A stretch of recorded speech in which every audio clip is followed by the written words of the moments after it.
दोस्तों स्वागत है आपका बिहार न्यूज में। दोस्तों मैं हूं फिरदौस गनी और आप देख रहे हैं केडीबी लाइव। दोस्तों आज हो चुका है 15 अप्रैल 2021। तो आज की बिहार की टॉप न्यूज लेकर आए हैं आपके लिए। दोस्तों वीडियो स्टार्ट करने से पहले आपसे एक रिक्वेस्ट है, अगर आप नए आए इस चैनल पर तो फिर चैनल को सब्सक्राइब करके बेल आइकन को भी प्रेस कर दीजिए और साथ में वीडियो को लाइक कीजिए, अपने दोस्तों के साथ शेयर भी कीजिए। तो चलिए दोस्तों स्टार्ट करते हैं आज की बिहार की टॉप न्यूज। दोस्तों बिहार में कोरोना अब उग्र हो गया है। जी हां, दूसरी लहर में संक्रमण के साथ जान जाने का खतरा भी बढ़ गया है। एक सप्ताह में कोरोना की चपेट में आने वाले 54 लोगों की इम्यूनिटी पर संक्रमण भारी पड़ा है। अंत में उन 54 लोगों को अपने जान से हाथ धोना पड़ा। जी हां, इन 7 दिनों में 18,466 लोग संक्रमित हुए और मात्र 4,204 लोग ही इस संक्रमण को मात दे पाए हैं। बाकी 14,223 लोग एक्टिव केस की सूची में जिंदगी की जंग लड़ रहे हैं। जी हां, सरकारी अस्पतालों के बेड फुल हो रहे हैं और प्राइवेट अस्पतालों में इलाज का खर्च भारी पड़ रहा है। जी ऐसे में सुरक्षा और सावधानी में थोड़ी सी चूक हुई तो फिर संक्रमण के साथ जान जाने का आंकड़ा रोका नहीं जा सकता है। इस बीच कोरोना से जंग मुश्किल हुई है। जी 7 दिन में 54 लोग की जान चली गई। जी कोरोना से जान जाने वालों की ऑक्सीजन का लेवल तेजी से गिरा है। दोस्तों बिहार में पछुआ हवा की गति में तेजी आने से पटना समेत बिहार के कई शहरों का पारा 40 डिग्री पार कर गया है। पटना में बुधवार को अधिकतम तापमान 41 डिग्री सेल्सियस रिकॉर्ड किया गया। वहीं बुधवार को इस मौसम का सर्वाधिक गर्म रहा।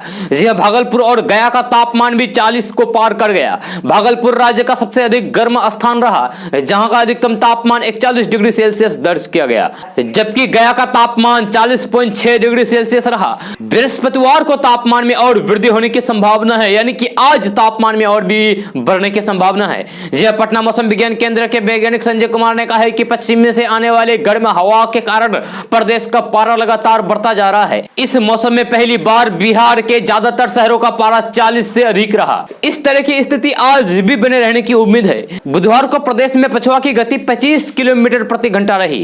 जी राजधानी पटना की हवा में नमी मात्र 26% रिकॉर्ड की गई। गया में सबसे कम, वहां की हवा में नमी मात्र 21% दर्ज की गई। दोस्तों कल 14 अप्रैल था और 14 अप्रैल को बाबा साहेब अम्बेडकर की जयंती होती है। देश में सरकारी दफ्तरों में और आम जनता अपने अपने तरीके से अम्बेडकर जयंती मनाती है। जी हां, बाबा साहेब अम्बेडकर का जन्म 14 अप्रैल 1891 को मध्य प्रदेश के महू में हुआ था। उनका मूल नाम भीमराव था। जी हां, अम्बेडकर के पिता रामजी वल्लभ मालोजी सकपाल महू में ही मेजर सूबेदार थे। जी हां, अम्बेडकर का परिवार मराठी था और वे मूल रूप से महाराष्ट्र के रत्नागिरी जिले के अम्बेडकर गांव से ताल्लुक रखते थे। मां का नाम भीमाबाई सकपाल था। जी अम्बेडकर के पिता कबीरपंथी थे। महाजाति के होने की वजह से अम्बेडकर के साथ बचपन से ही भेदभाव शुरू हो गया था। उन्हें प्रारंभिक शिक्षा लेने में भी कठिनाइयों का सामना करना पड़ा, लेकिन इन सब के बावजूद भी अम्बेडकर ने न केवल उच्च शिक्षा हासिल की बल्कि स्वतंत्र यानी कि आजाद भारत के पहले कानून मंत्री बने। जी उन्होंने अपना पूरा जीवन देश के नाम अर्पित कर दिया था। डॉक्टर भीमराव अम्बेडकर समाज में दलित वर्ग को समानता दिलाने के लिए जीवन भर संघर्ष करते रहे। जी हां, डॉक्टर भीमराव अंबेडकर के विचारों ने लाखों युवाओं को प्रेरित किया और उनके विचारों पर चलकर कई युवाओं की जिंदगी बदली है। दोस्तों बिहार में बनने वाले पहले एक्सप्रेसवे आमस से दरभंगा को लेकर जल्द ही जमीन अधिग्रहण की प्रक्रिया शुरू कर दी जाएगी। आपको बता दें कि उत्तर बिहार और दक्षिण बिहार को जोड़ने वाला पहला एक्सप्रेसवे आमस से दरभंगा एक्सप्रेसवे को 189 किलोमीटर लंबा बनाया जाएगा। इस 4 लेन का निर्माण कार्य 2024 तक पूरा कर लेने का लक्ष्य रखा गया है। जी भारतमाला परियोजना के तहत सड़क का निर्माण दरभंगा से आमस 4 लेन के निर्माण को लेकर जमीन अधिग्रहण की प्रक्रिया तेज हो गई है। इसके लिए पटना जिले के फतेहुआ और धनरुआ प्रखंड के लगभग 238 एकड़ जमीन की जरूरत है। जी NHAI ने दोनों प्रखंडों में पड़ने वाले 12 गांवों की सूची तैयार करके भूमि अधिग्रहण के लिए जिलाधिकारी को भेज दिया गया है। दोस्तों देश में लॉकडाउन की आशंका को देखते हुए लगातार दूसरे राज्यों से प्रवासी मजदूर वापस अपने अपने घर लौट रहे हैं। जी हां, प्रवासी मजदूरों की वापसी का सिलसिला लगातार जारी है। महाराष्ट्र हो या फिर गुजरात, हरियाणा, दिल्ली, सभी राज्यों में काम करने वाले बिहारी मजदूर वापस अपने घर आ रहे हैं। इन मजदूरों को ऐसा लगता है कि अगर इस बार भी कोरोना के कारण लॉकडाउन लगा तो फिर उनके लिए स्थिति बेहद खराब हो जाएगी। पिछले लॉकडाउन का अनुभव बेहद खट्टा होने के कारण इस बार ये मजदूर समय रहते अपने गाँव पहुंच जाना चाहते हैं। जी हां, प्रवासी मजदूरों की वापसी को लेकर सीएम नीतीश कुमार भी अभी से ही सक्रिय हो गई है। यह सरकार ने बिहार में हर जरूरतमंद को काम दिलाने का फैसला किया है। यह राज्य के ग्रामीण विकास विभाग ने इसके लिए पूरा प्लान तैयार कर रखा है। विभाग के मंत्री श्रवण कुमार ने कहा है कि हम बिहार वापस लौटने वाले प्रवासी मजदूरों को तत्काल जॉब कार्ड बनाकर देने को तैयार हैं। यह सभी अधिकारियों को निर्देश दिया गया है कि जरूरतमंदों को 2 दिन के अंदर जॉब कार्ड मुहैया कराया जाए। इसके बाद इन्हें मनरेगा के तहत काम भी मुहैया कराया जाएगा। यह मंत्री श्रवण कुमार ने कहा है कि बिहार से बाहर अन्य राज्यों में काम करने वाले मजदूरों की वापसी को लेकर हम पूरी तरीके से तैयारी करके बैठे हैं। विभाग ने इसके लिए हर स्तर पर दिशा निर्देश जारी कर रखा है। यह मंत्री श्रवण कुमार ने कहा है कि बाहर से आने वाले जो मजदूर अगर काम करना चाहेंगे उन्हें मनरेगा के तहत काम मुहैया कराया जाएगा।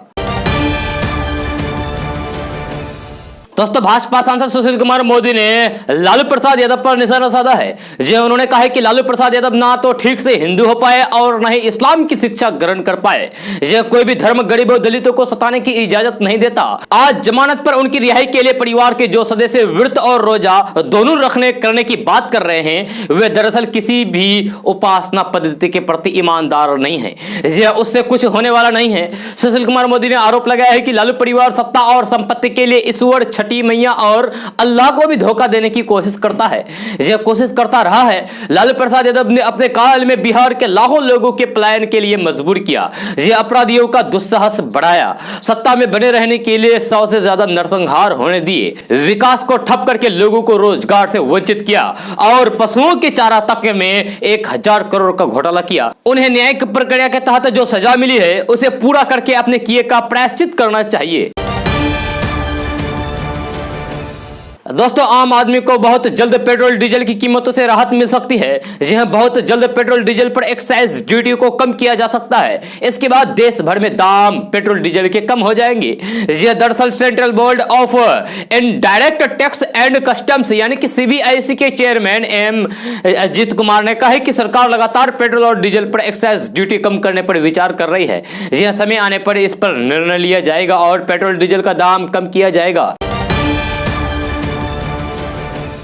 दोस्तों, बिहार में कोरोना की दूसरी लहर ने हालात बेकाबू कर दिए हैं। जी हां, राज्य में महामारी की स्थिति को देखते हुए नेता प्रतिपक्ष तेजस्वी यादव सरकार पर लगातार हमलावर हो गए हैं। तेजस्वी यादव ने कोरोना की वजह से आम लोगों को हो रही परेशानी को देखते हुए नीतीश सरकार को आईना दिखाया है।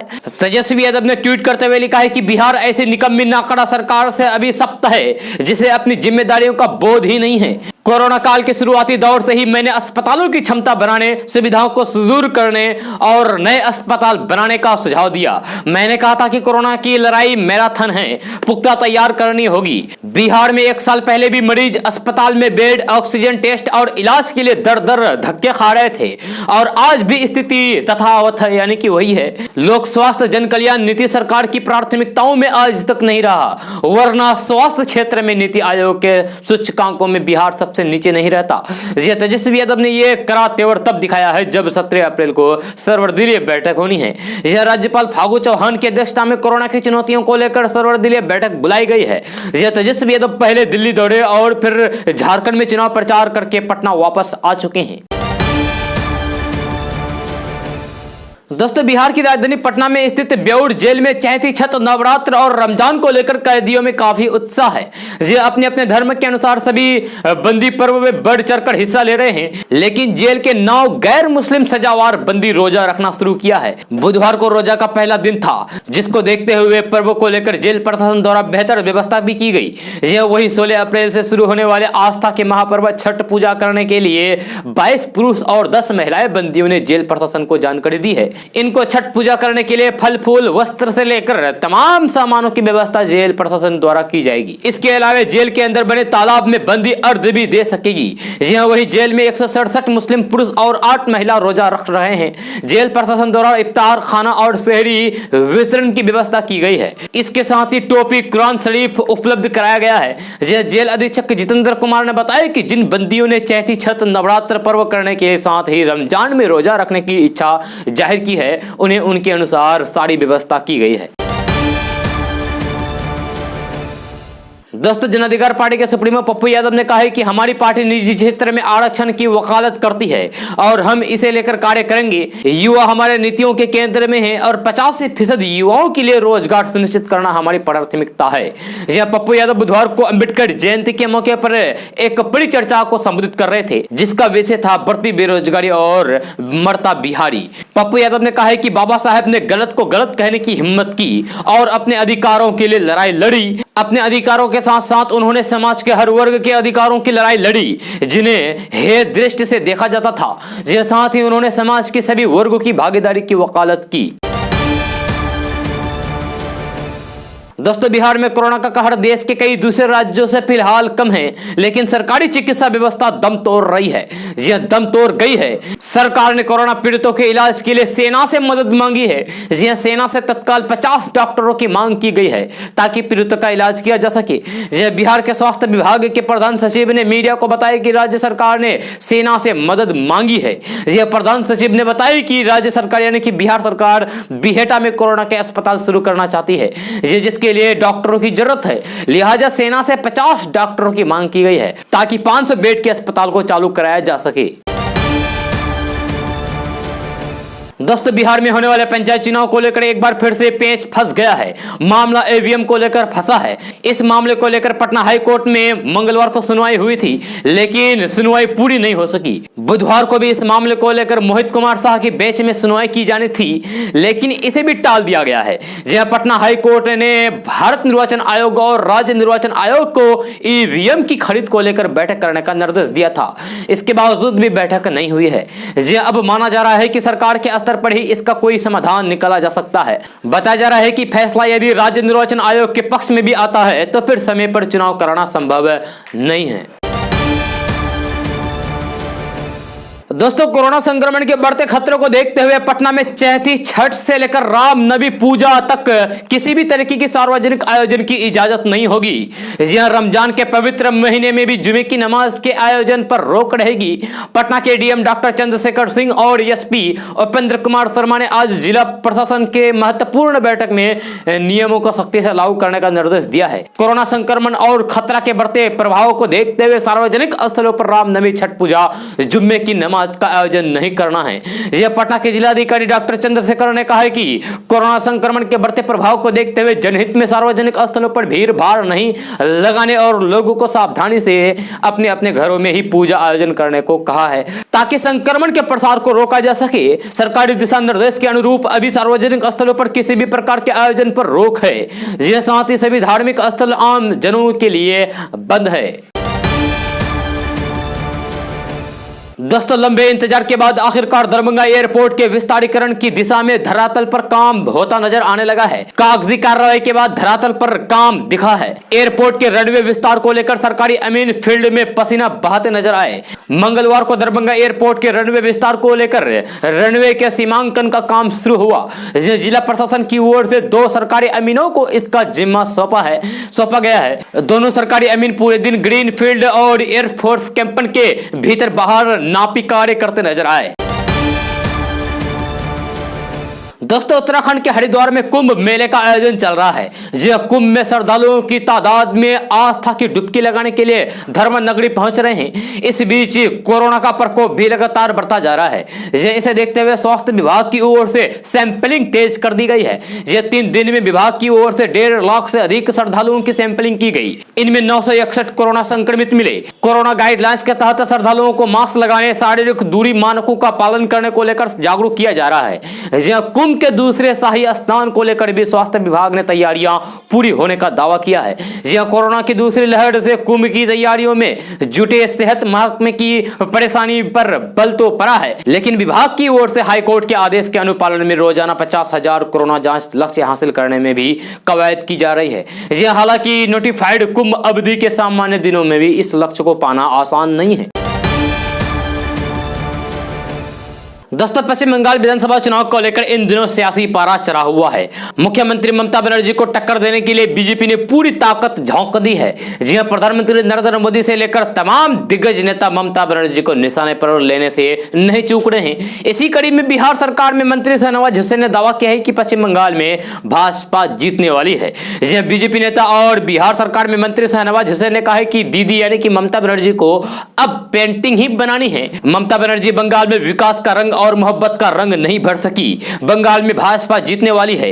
आपको बता दें कि इससे पहले पिछले हफ्ते बीजेपी नेता सैयद शाहनवाज हुसैन ने दावा किया था कि जब वे पश्चिम बंगाल विधानसभा चुनाव के लिए हावड़ा में प्रचार कर रहे थे तब उन पर पत्थर फेंके गए। शाहनवाज हुसैन ने सोशल मीडिया पर एक वीडियो साझा किया था, यानी कि पोस्ट किया था, जिसमें वे ड्यूटी पर तैनात अधिकारी को 2 पत्थर दिखा रहे थे और कथित घटना के लिए टीएमसी को जिम्मेदार ठहरा रहे थे।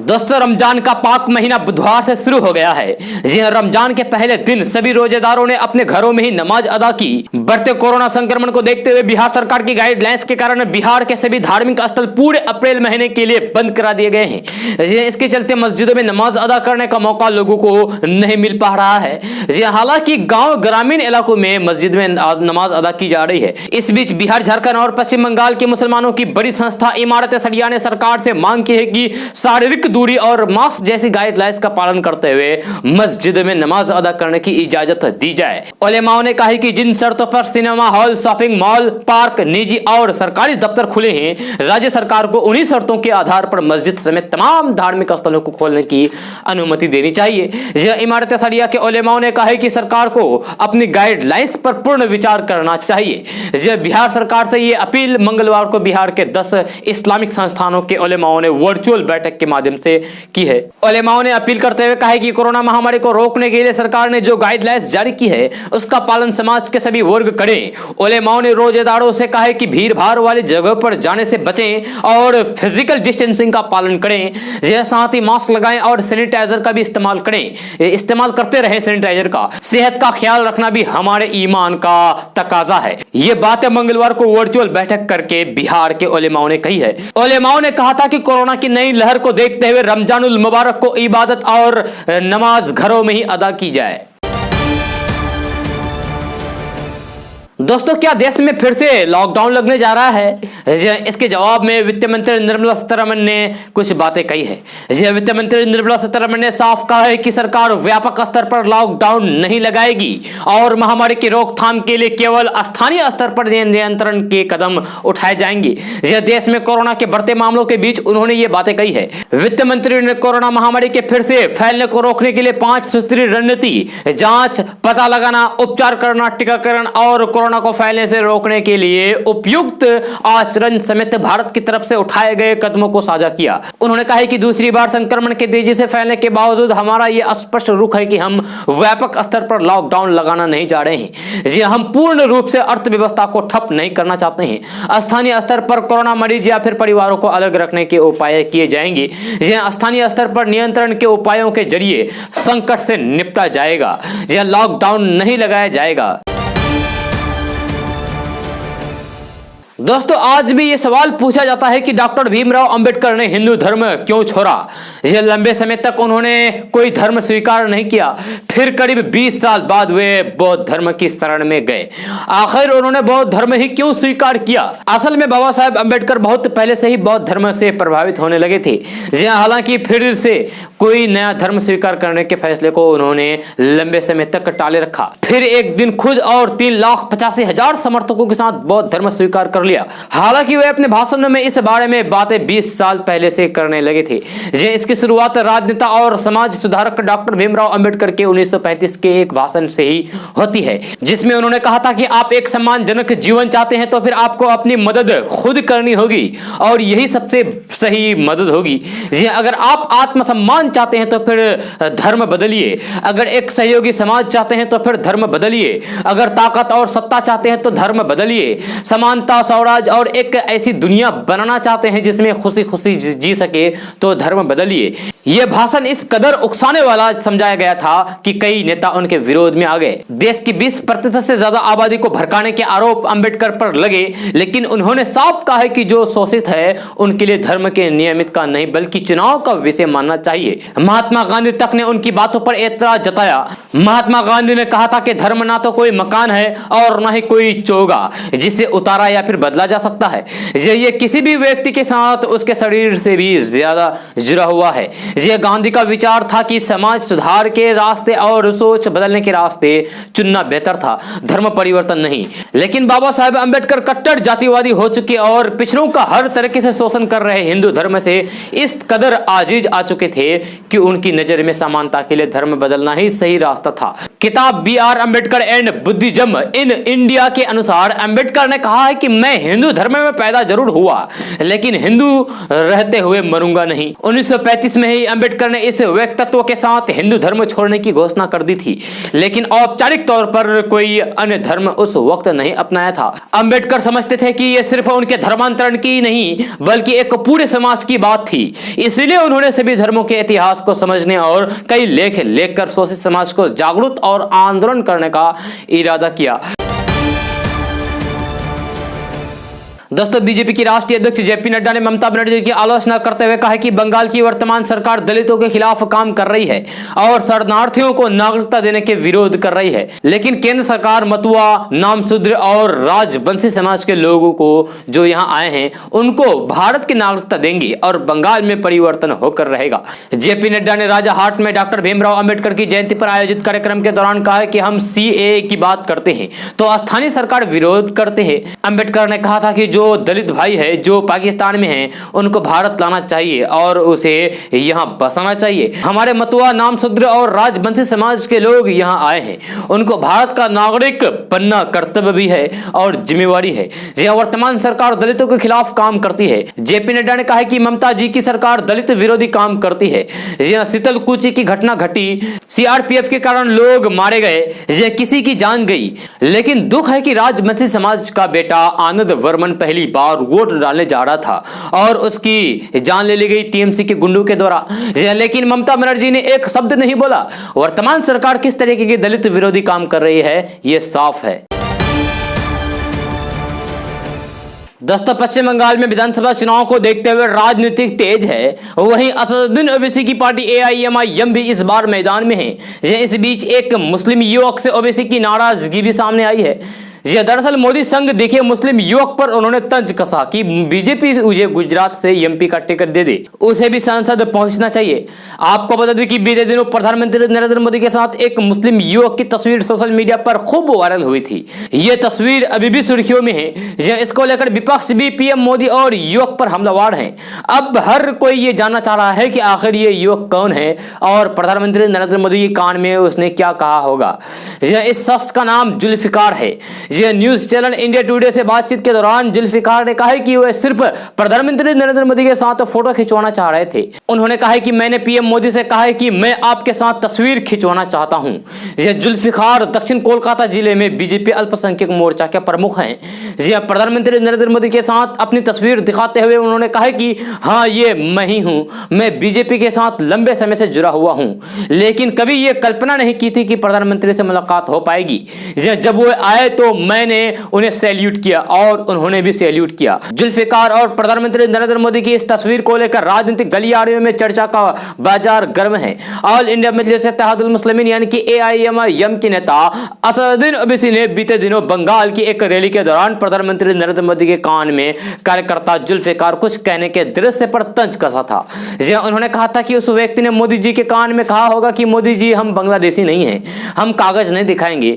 जिस पर पलटवार करते हुए जुल्फिकार ने कहा कि मैं ये गर्व से कहता हूं कि मैं एक भारतीय हूं, लेकिन ओवैसी जी ने मुझे इस जगह लाकर खड़ा कर दिया है कि मुझे अपना पहचान पत्र दिखाना पड़ रहा है। एक मुसलमान ही मुसलमानों को नीचा दिखा रहा है। दोस्तों, देश में कोरोना के हालात जितने बताए जा रहे हैं उससे कहीं अधिक बिगड़ चुकी हैं। जी हां, उत्तर प्रदेश के मुख्यमंत्री योगी आदित्यनाथ को भी कोरोना हो गया है। जी हां, वही समाजवादी पार्टी के अध्यक्ष और यूपी के पूर्व मुख्यमंत्री अखिलेश यादव की कोरोना रिपोर्ट पॉजिटिव आई है। जी हां, खुद अखिलेश यादव ने ट्वीट करके यह जानकारी दी है। फिलहाल उन्होंने खुद को घर में ही क्वारंटाइन किया है। जी हां, अखिलेश यादव के केस में चिंता की सबसे बड़ी बात यह है कि वह हाल ही में हरिद्वार कुंभ मेले में हिस्सा लेकर लौटे थे, यानी कि कोरोना संक्रमण कहीं ना कहीं कुंभ मेले में ही फैल रहा है। जी हां, अखाड़ा परिषद के महंत नरेंद्र गिरी भी कोरोना संक्रमित हुए हैं और ऋषिकेश के एम्स में उनका इलाज चल रहा है। जी हां, आशंका जताई जा रही है कि कुंभ में हिस्सा ले रहे लोग कोरोना संक्रमित होंगे और फिर अपने शहर और गांव में जाकर वहां भी महामारी फैलाएंगे। जी हां, इस बीच बॉलीवुड की कई हस्तियां कोरोना पॉजिटिव हो चुकी है। जी, ताजा खबर यह है कि आशुतोष राणा की रिपोर्ट भी पॉजिटिव आई है। जी हां, Bollywood actor Ashutosh Rana corona positive हो गए हैं। इसके बाद उन्होंने खुद को घर में ही आइसोलेट कर लिया है। आशुतोष ने पिछले दिनों ही कोरोना का टीका लगवाया था। आशुतोष राणा ने ट्वीट किया है और कहा कि 6 अप्रैल को कोरोना वैक्सीन लगवाई थी, लेकिन इसके बावजूद भी कोरोना संक्रमित हो गया हूं।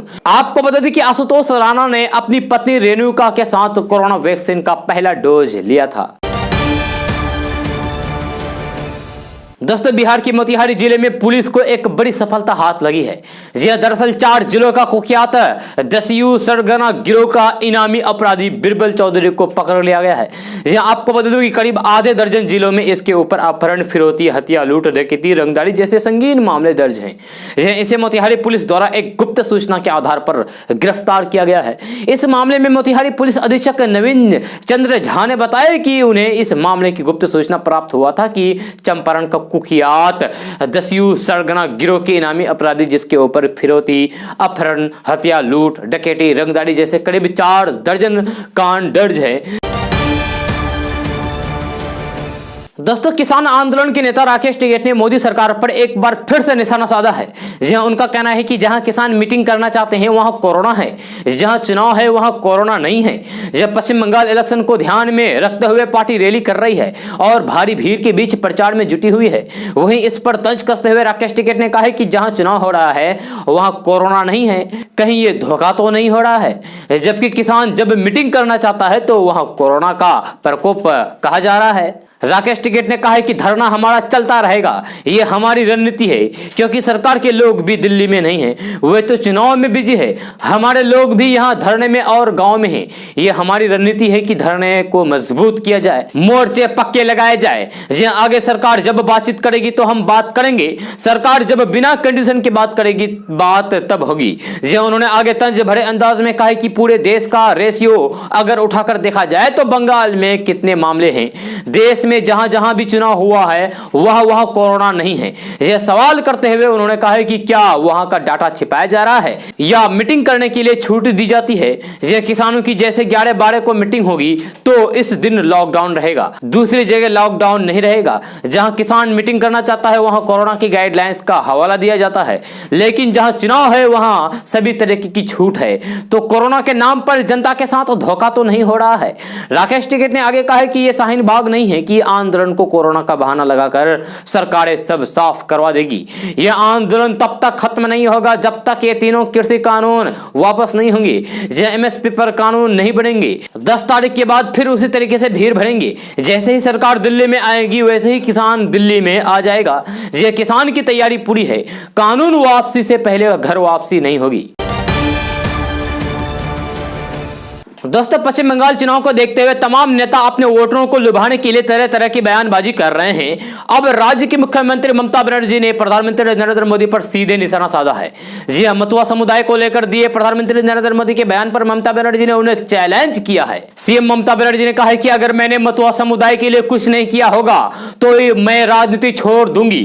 सीएम ममता बनर्जी ने कहा है कि प्रधानमंत्री नरेंद्र मोदी ने कृष्णनगर की एक सभा में कहा कि ममता दीदी ने मतुआ समुदाय के लिए कुछ नहीं किया। मैं उनसे खुलेआम कहती हूं कि आप मेरा चैलेंज मंजूर कीजिए, अगर मैंने उनके लिए कुछ नहीं किया होगा तो मैं राजनीति छोड़ दूंगी। अगर आप झूठ बोल रहे हैं तो फिर आप कान पकड़कर उठक बैठक करेंगे। जी पश्चिम बंगाल चुनाव में मतुआ समुदाय के वोटरों को अहम माना जा रहा है। भारतीय जनता पार्टी चुनाव प्रचार के शुरुआत से ही इस समुदाय के वोटरों को अपने पाले में लाने की भरपूर कोशिश कर रहे हैं। हालांकि अब सीएम ममता बनर्जी ने खुलेआम पीएम मोदी को चैलेंज कर दिया है कि अगर उन्होंने इस समुदाय के लिए कुछ नहीं किया होगा तो वे राजनीति को हमेशा हमेशा के लिए अलविदा कह देंगे। दोस्तों 50 लाख से अधिक के केंद्रीय कर्मचारियों को बहुत जल्द बड़ी खुशखबरी मिलने वाली है। केंद्र की नरेंद्र मोदी सरकार ने पिछले महीने महंगाई भत्ते को बहाल करने की बात कही थी। केंद्रीय वित्त राज्य मंत्री अनुराग ठाकुर ने राज्यसभा में पूछे गए सवाल के जवाब में कहा था कि 1 जुलाई 2021 से महंगाई भत्ता की सुविधा एक बार फिर से बहाल कर दिया जाएगा। लिखित जवाब में अनुराग ठाकुर ने जनसभा में कहा था कि केंद्रीय कर्मचारियों को 1 जुलाई 2021 से रिवाइज्ड महंगाई भत्ता दिया जाएगा। केंद्र सरकार ने पिछले साल महंगाई भत्ते पर रोक लगा दी थी। ये रोक जून 2021 तक है। सरकार की इस अनाउंसमेंट से 52 लाख कर्मचारियों को बड़ी राहत मिलने वाली है। अनुराग ठाकुर ने राज्यसभा में लिखित जवाब में कहा था कि एक बार जब 1 जुलाई को महंगाई भत्ता की व्यवस्था बहाल होगी तब पिछली किस्तों को संशोधित करके ब्याज सहित जोड़कर कर्मचारियों को दे दिया जाएगा। दोस्तों देश में स्पुतनिक वी की नई वैक्सीन की एंट्री के बाद अब लोगों के घर घर जाकर वैक्सीन लगवाने की तैयारी हो रही है, यानी कि आपके घर भी जाएगी वैक्सीन लगवाने के लिए। देश की कई कंपनियों ने केंद्रीय स्वास्थ्य मंत्रालय से डोर स्टेप वैक्सीनेशन के लिए संपर्क भी किया है। यह अनुमान है कि अगले कुछ दिनों में इस पर फैसला हो जाएगा। देश में कोरोना के लगातार बढ़ते मामलों के बीच वैक्सीनेशन की प्रक्रिया भी बहुत तेजी से चल रही है। यह 10 करोड़ से ज्यादा लोगों को अब तक वैक्सीन लग चुकी है। स्पुतनिक वी वैक्सीन की अनुमति के साथ योजना अब घर घर जाकर लोगों को वैक्सीनेशन कराने की हो रही है। यह केंद्र स्वास्थ्य मंत्रालय के सूत्रों के मुताबिक सरकार की योजना है कि अगले 3 महीनों में देश की एक बहुत बड़ी आबादी को टीका लगाया जा सके। इसके लिए 45 साल से कम उम्र के लोगों के लिए भी टीकाकरण की अनुमति देने की योजना बनाई जा रही है। यह स्वास्थ्य मंत्रालय के अधिकारियों के मुताबिक जैसे ही अनुमति मिलती है उसके साथ ही लोगों को घर घर वैक्सीनेशन की भी अनुमति मिलने का पूरा अनुमान है। दोस्तों प्रधानमंत्री नरेंद्र मोदी और शिक्षा मंत्री रमेश पोखरियाल निशंक के बीच चल रही बैठक खत्म हो गई है। यह कोरोना के बढ़ते मामलों के बीच आगामी बोर्ड परीक्षा होगी या नहीं, इसको लेकर बड़ा फैसला लिया गया है। यह 10वीं की परीक्षा रद्द कर दी गई है। 12वीं की परीक्षा स्थगित हो गई है। सीबीएसई बोर्ड परीक्षा को रद्द करने की मांग तेजी से बढ़ती नजर आ रही है। यह देश में कोरोना के हालात को देखते हुए दिल्ली के मुख्यमंत्री अरविंद केजरीवाल, पंजाब के मुख्यमंत्री कैप्टन अमरिंदर सिंह, कांग्रेस नेता प्रियंका गांधी और राहुल गांधी समेत कई बड़ी हस्तियों ने बोर्ड परीक्षा को स्थगित या फिर रद्द करने की मांग की। आगामी बोर्ड परीक्षा को कैंसिल करने को लेकर लगातार मांग बढ़ती जा रही थी। इस संबंध में दिल्ली बाल अधिकार विभाग के अध्यक्ष अनुराग कुंटू ने पत्र लिखकर छात्रों की हालात पर चिंता करने का सुझाव दिया। सीबीएसई बोर्ड को लिखे पत्र में उन्होंने कहा है कि जल्द से जल्द छात्रों के लिए बड़ा फैसला लिया जाना चाहिए।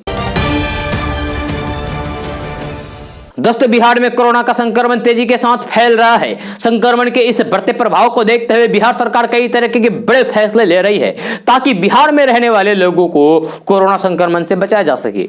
यह मिली जानकारी के अनुसार गृह विभाग ने राज्य के सभी डीएम और एसपी को पत्र जारी किया है, जिसमें कहा गया है कि राज्य के ग्रामीण और शहरी क्षेत्रों में मास्क और साबुन का वितरण किया जाए, साथ ही साथ लोगों को कोरोना गाइडलाइंस के नियमों का पालन कराया जाए।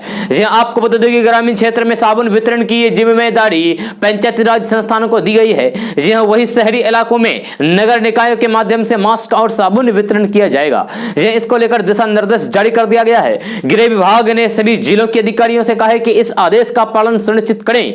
साथ ही साथ बहुत जल्द राज्य के ग्रामीण और शहरी इलाकों में मास्क और साबुन का वितरण करें और विभाग को इससे अवगत कराएं।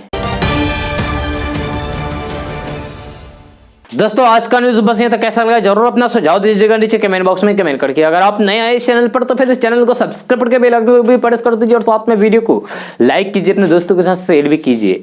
तो चलिए दोस्तों फिर मिलते हैं अगले वीडियो में। जय हिंद, जय बिहार।